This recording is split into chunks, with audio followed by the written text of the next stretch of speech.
Yeah, I want to do a story on why the WNBA is its own worst enemy. When people talk about the emotions that women have, when men talk about emotions that women have and display, and women look at us like we crazy, it's like sometimes you just got to sit back and just let things play out. And what they say, it'll rear its ugly head. Now, you can see the title of this article. I tried to find this video on CNN, but I could not find it anywhere on CNN's webpage. I saw another video, which I'll probably uh, react to here shortly. But this one, but like I said, I couldn't find this one, so I just had to go to the article. So let's get into it. This is from yahoosports.com by way of what is this? Indie Star. Should have known that. And it says WNBA owner says league, not Caitlin Clark, should have been Time Magazine Athlete of the Year. Now, can someone explain to me why Time should have had a whole league named Athlete of the Year? Matter of fact, before we get too far in here, let me see if I can't find something right quick. I'm gonna try to see if I can find a history of Time Athletes of the Year. Let's see if they'll. I should have pulled this up already, but let's see if we can find. Look at that. AI shows you everything. It says in 2024, Caitlin Clark. 2023, Lionel Messi. I don't know who that is. 2022, Aaron Judge. 2021, Simone Biles. 2020, LeBron James. Amazing. 19. Now, here we go. 2019, United States women's national soccer team. Now, why were they? I want to know why they were named athlete of the year for the entire year. That's something I want to look into. But for the most part, you see that they're individuals. Usually it's an individual that's the athlete of the year, but United States women national team, I think I don't know what it was. I think it had something to do with Title IX, if I'm not mistaken. And the whole thing they went through with that, trying to get women's right, equality and pay and all that kind of stuff. I think that's what it is. And there was like no really standout player there. But anyway, let's get into this article.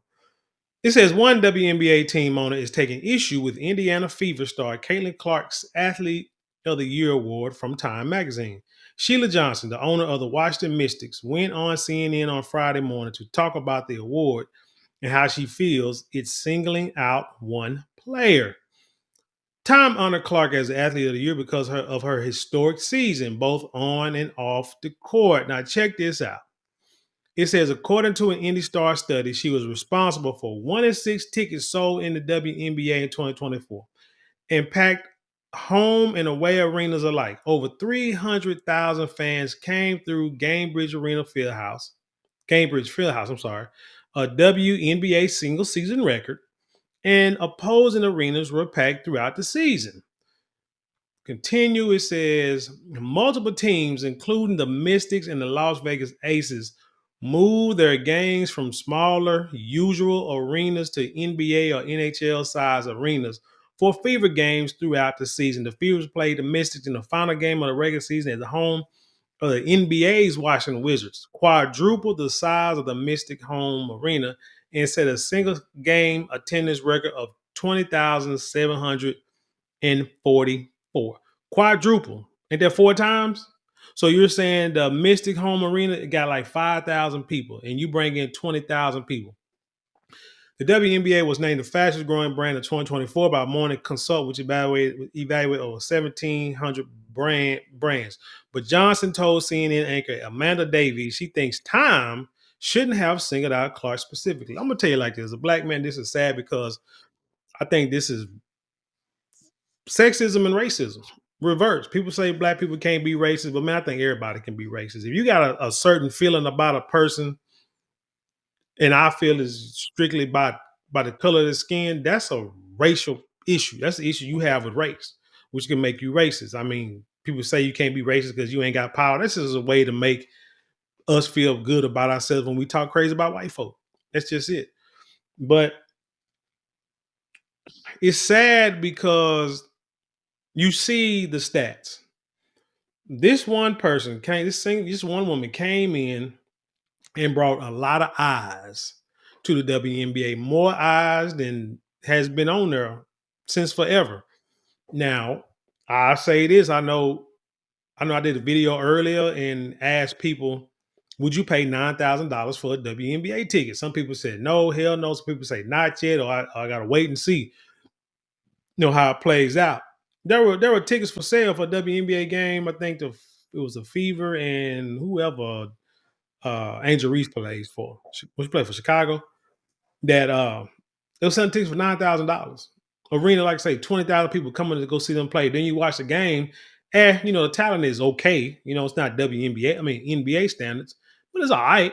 But I don't understand what the hatred is for, because these other players, as good as they are, they were not getting the attention that she was getting everywhere she went. And no, she's not the greatest player to play basketball, but the heifer can shoot. I can give you that. She can play defense. She got the game down. But I mean, dude, y'all can't hate on that. You know what I'm saying? You can't hate on that. But let's keep going. Let's see. But Johnson told the CNN anchor, man, David saying time shouldn't have singled out Clark specifically. Quote, it has taken a WNBA almost 28 years to get to the point where we are now. Johnson said on CNN, and this year something clicked with the WNBA, and it's because of the draft, the players that came in. It's not just Caitlin Clark; it's Angel Reese. There's so much talent out there that has been unrecognized, and I don't think we can pin it on one player. It says the league was already growing exponentially before Clark was drafted in 2024, mostly on the efforts of Black women like three-time MVP AJ Wilson, New York Liberty MVP Jonquel Jones, and WNBA All-Stars DeWanna Bonner and Allison Thomas. But the young Fever star was a catalyst for the 2024 season, as economist Ryan Brewer projected that Clark was responsible for 26.5% of the economic activity within the league in her rookie year. Some of that activity, both economically and through the media, came off of perceived rivalries, especially between Clark and fellow Chicago Sky rookie Angel Reese.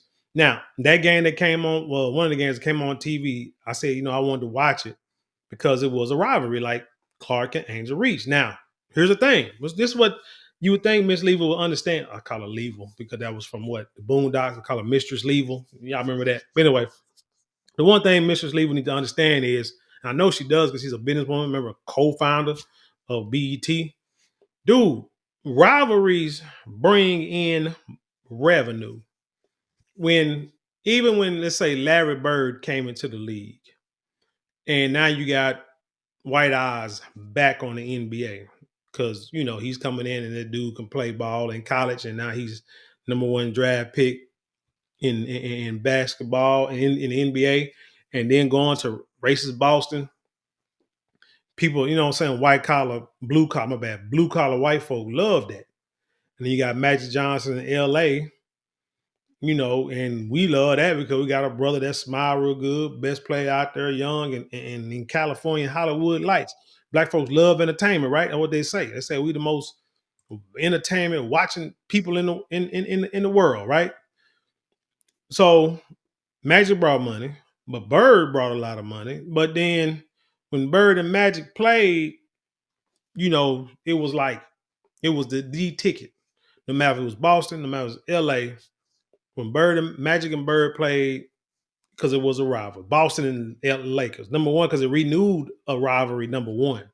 Lakers and Boston always a rivalry. But now you got, the two top players in the NBA on each team playing against each other.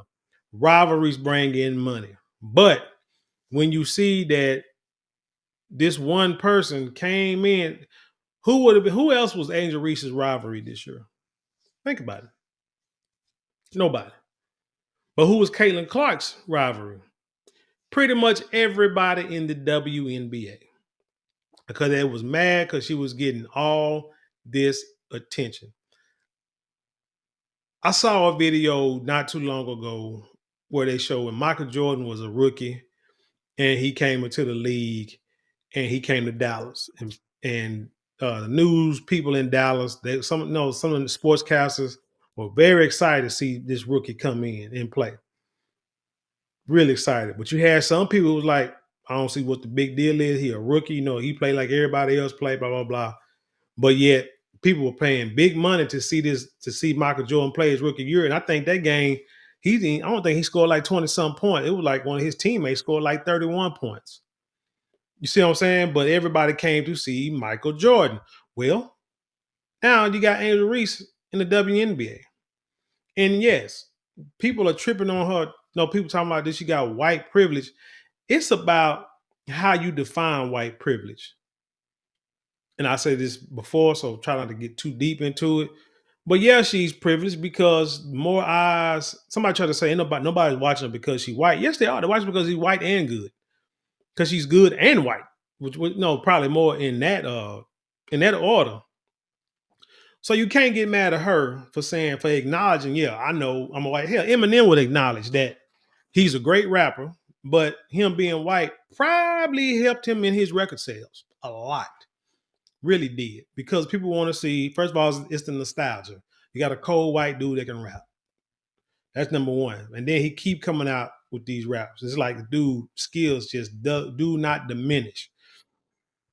And so it's like, dude, you got to give him his props. And he sold so many records, still selling millions of, diamond records all over the globe, selling out everywhere he go.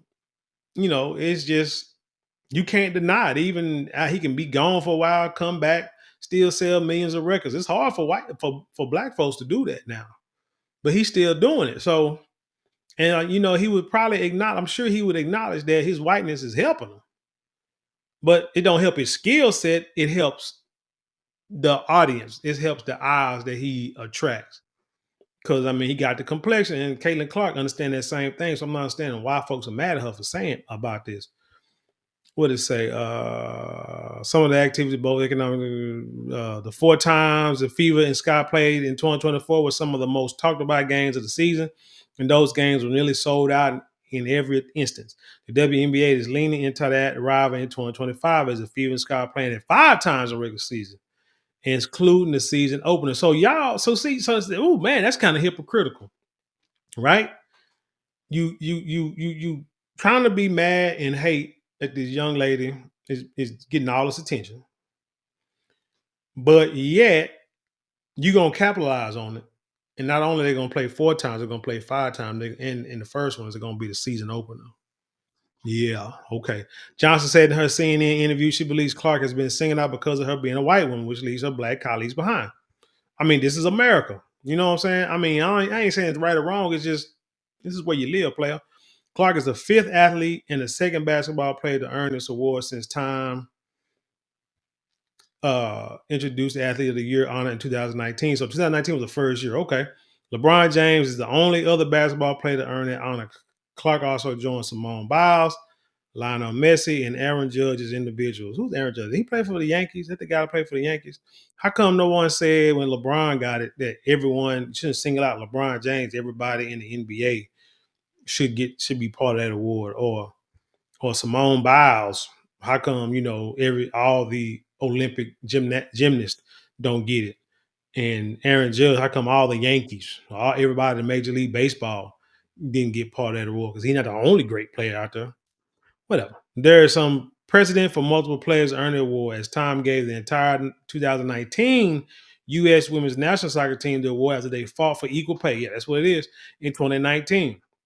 I want to be very diplomatic about this, and it's just the structure of the way the media plays our race. If I'm being very honest, Johnson said, I feel really bad because I've seen so many players of color that are equally as talented and they never get the recognition that they should have. And I think right now is the time for that to happen. So last night you read Time Magazine and Caitlin Clark was Athlete of the Year. Why couldn't they have put the whole WNBA on the cover and say the WNBA is the League of the Year because of all the talent that we have? You gonna have talent next year. So anyway, because when you just keep singling out the play, it creates hard feelings. So now you start to hear stories of racism in WNBA, and I want to hear that. We got to operate and become stronger as a league and respect everybody that's playing their talent. See, the thing is, like I say, she brought in a bunch of eyes. WNBA probably got a lot of talent, but you got somebody who helped put you over that threshold. You've been losing money every year. You are subsidized by the NBA owners. It's the only reason why there is a WNBA now. So what you need to do is get off of your soapbox and take take advantage of what's happening. Take advantage. If you really, what's this say? Say Los Angeles sports player Leslie Lexi Brown came to Clark's defense in a series of posts on X posts and saying that after having to move her team's games to a bigger arena when they played the Fever, and that is absolutely insane. Exactly. It's like you are benefiting from what she's bringing. Use that to your advantage. That's what leaders do. That's what real business people do. They say, okay, this is what you're going to give me. Now let me see how I can use it. Not, this is terrible. This is a terrible look. I don't like it. But then you taking the money on the back end. Man, go sit down somewhere. As one of the most popular players in the league, Clark has gotten a lot of outside brand partnership, including $3.5 million deal from Nike. No, $3.5 million a year deal from Nike, a deal with State Farm, in which she stars in nationwide commercials, and deals with Hy-Vee, Gatorade, Buick, Infinity, and Gainbridge. Johnson believes that the divide she sees in the league started with those deals, which Clark started to get while she was still in college in Iowa. So do you think she should like say no to those deals? Do you think she say if you can't give it to my teammate, I don't want it? Man, she'd be stupid. She'd be stupid, man. She need to be selfish. Take that money. But then, like I say, you see her face. See, here's the thing: Michael Jordan. Yeah, Magic Johnson, Larry Bird. Like I say, them two was rivals. Everybody, watched it, but really wasn't too much outside of them two. And like I say, and people really weren't watching unless they were playing against. I ain't gonna say they really weren't, but the majority of people weren't watching like they wanted to when those two teams were not playing together. In comes Michael Jordan, most exciting player coming out of college, and he's selling out arenas everywhere he go, no matter who he plays against. I remember when the Mavericks were terrible. They had like tickets where they had like two and two for 22. You can get two tickets, two hot dogs, or two bus passes, or you get two tickets, two hot dogs, or two tickets and two bus passes for $22. And those seats was way up in the nosebleed section. But when Michael Jordan came in, those tickets were regular price. You couldn't get that two for 22 on those days because he brought in money. People gonna pay to see him. One paying, and you still had other teams. One paying to see nobody. One wasn't even paying to see their own players. They were paying to see him, and he helped build the brand worldwide. Because when they played, remember they went to the Olympics, the Dream Team, and they showed Michael Jordan walking in downtown, wherever it was, Tokyo or Seoul, Korea, whatever it was, and they showed this building with a big billboard, and it had him on it. Worldwide, Michael Jordan couldn't go nowhere. You know what I'm saying? Couldn't go nowhere without being recognized. Kind of like LeBron James now. Couldn't go nowhere to be recognized. He helped build the brand, take it to different levels.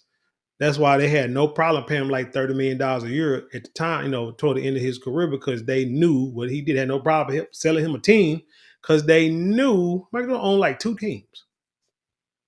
Ain't no black folks own one team. Michael Jordan owned like part of the Washington Wizards, and then he went and got the Bobcats. Because it ain't no one other black folks they did that for. Mac Johnson got like part of the Lakers, a little bit of the Dodgers, stuff like that. No, because of what Michael Jordan, no matter what, even the rivalry between him and Isaiah Thomas, even Isaiah Thomas give him them accolades and them flowers saying, hey, Michael Jordan put the league over the top. Here's your chance, Mistress Lever, whether she white or whatever. If you really So they would like to get into the same kind of recognition. It all started with the whole Nike sponsorship. Okay. And there are other players saying, what about us? Okay, well, shoot, this is your time to shine. I remember the story of Tim Brown. He told us, he said when he was in high school, Woodrow Wilson, I said, out here in Dallas, uh, a scout came to watch another player play in high school.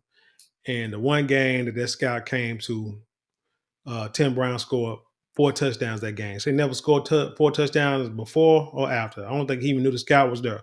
Scout talked to him, talked to the school. Next thing you know, Tim Brown got a 4-year scholarship to Notre Dame. Played at Notre Dame, Hall of Fame foot player in the NFL, and the rest is history. So my point is, you never know when you're going to get when the eyes are going to be on you. So when the right eyes are on you, you play your butt off all the time. And if you do what you need to do and play how you need to play, the right eyes will be on you and you can get deals and get sponsorships, stuff like that. WNBA has been losing money since the inception. The only reason why y'all are still open is because of NBA owners. You sounding real hypocritical. Like I said, you gonna kill your own brand before anybody else do. Now this says Reese is one of the most. However, that's what I'm trying to say. However, Clark is not the only player receiving those deals, appearing on magazine covers, or earning these awards. Reese was one of the most popular women's basketball players in the country as a national champion at LSU, even before she became a member of the Sky. And she will release a signature shoe with Reebok in 2026. Reese's also brand deals with Reese's Puffs, where she was featured on the cover of the cereal box and renamed Angel Reese's Puffs. Has posed for Sports Illustrated Swimsuit Edition and has appeared on the cover of magazines like Women's Health, Sports Illustrated, Adweek. She was also named the Sporting News Athlete of the Year in 2023 and BET Sportswoman of the Year in 2024. You only gave her that because Caitlin Clark. No, I ain't gonna say that. That's a lie. I'm lying. Wilson also had a brand deal with Nike for a signature shoe that will be releasing in 2025, as well as a clothing line with the brand. Wilson has appeared in nationwide commercials for Nike, Gatorade, and Google, was on the cover of the NBA 2K video game. It was named one of Time's most 100 influential people of 2024 in April. Wilson was also named the best athlete women's sports at the 2024 ESPY by a fan vote, beating out Clark golfer Neely Corder and tennis player Coco Gauff. So here, I don't understand. It say fans' reactions. It don't sit on fans' reactions. So I don't know. I don't know. I think Mistress Lever want it all at once, and I don't get it. I think stories like this, interviews like this, only kind of perpetuate and push the racial narrative. It really does. When you call something out like this, my thing is the best thing that she could have done is, you know what? I want to congratulate Caitlin Clark. Matter of fact, when Caitlin Clark said, I believe it's white privilege, this and the third, should she have said it? She probably should have said, well, I would like to think that my skill, my talent, my overall talent and skills is the reason why everyone, I'm getting so much attention, period. And she should have left it at that. Like seriously. I mean, she said the quiet stuff out loud. And you know, you like to hear people be honest, put the honesty out there. But that response wouldn't have said yay or nay if she believe it or not. It just would have been, hey, that's all I would like to believe. And then if they would have pressed and said, but do you think being white has anything to do with, the attention that you're getting? Or there's attention that you're getting, not the success, because she's success because of the way she plays. She's successful because of the way she plays, but the attention she's getting is because of her skin color. But again, she could have just like left that alone and not even entertain that. And Mistress Level, she should have been like, hey, congratulations to Miss Clark. She's a great athlete. She brings a lot of talent, a lot of attention to the WNBA. All she's doing is helping build the brand, which is what we want all our athletes to do. So if we can get more Caitlin Clarks, you know what I'm saying, no matter what they race or ethnicity is, It can come in and bring more eyes to the WNBA. It's only going to get us to where we're trying to get to, and that's into making money, not hemorrhaging money, like it seems like that we're good at doing right now. But anyway, let me see. I don't know if I want to read. Let's see. Clark addressed how she unintentionally became a flashpoint for discussions surrounding race in the league during her time interview, as well as a white woman from West Des Moines, Iowa, in a majority black league. Some people follow Clark's game. Some people following Clark's game have used her to put down some black players. She wants to shut those conversations down. Now that's important. Like, yeah, you do got people who use race, and you're going to have that. You're going to have fans, that's going to use race as a reason why. You're going to have people that use race, saying to make a point and to hurt other people. That's just what you're gonna do. There's really nothing you can do about that unless it's close to you. If they do it from a distance, ain't really much you can complain about it, draw attention to it, and hopefully somebody else, does something to, knock it out or squash it. But other than that, ain't nothing you can really do about it. Just let it roll off. Let's say, I want to say I've earned every single thing, but as a white person, there is privilege.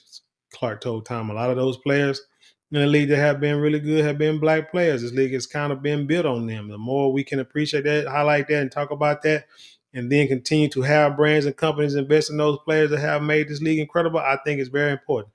I have to continue to try to change that. The more we can elevate black women, that's going to be a beautiful thing. Yeah. So I mean, I got no problem with what she said. I mean, truth be told, she's like I said, she said the quiet thing out loud, and people are upset about that. But that's their own problem. But Mistress Lever, you missed the point on this. You missed the mark on this. You should have left that one alone. You should have answered that differently, more professionally, more diplomatic for the league, just so you can bring positivity. Because if you are worried about people bringing a racial element to your league, then you should have never addressed that. You should have never addressed something that's going to bring race to the forefront of the conversation. That's all I'm saying. But anyway, tell me what you think about this story and leave your comments below, share it with the world. Let's have an intelligent conversation. Please like, share, comment, and subscribe. Those four things cost you maybe a couple of minutes out your day, but it means the world to us here. If you would like support financially, you can get super thanks, super chat, super stickers, and you can go to the description box below. The links there you can click on there to help support the channel financially. Go to martinmorale.com and get you 10% off your first item of all our luxury items. You will not be disappointed. And if you want to take advantage of our miniature sandalwood beard kit sale, go hit the shop button below, where our sandalwood beard kit has beard balm, beard oil, beard wash, and sandalwood is clinically proven to help stimulate hair follicle growth. So if you're trying to grow that beard to its full potential, why not use the best product on the market? And with that being said, I leave you in peace, and I'll see you on the other side.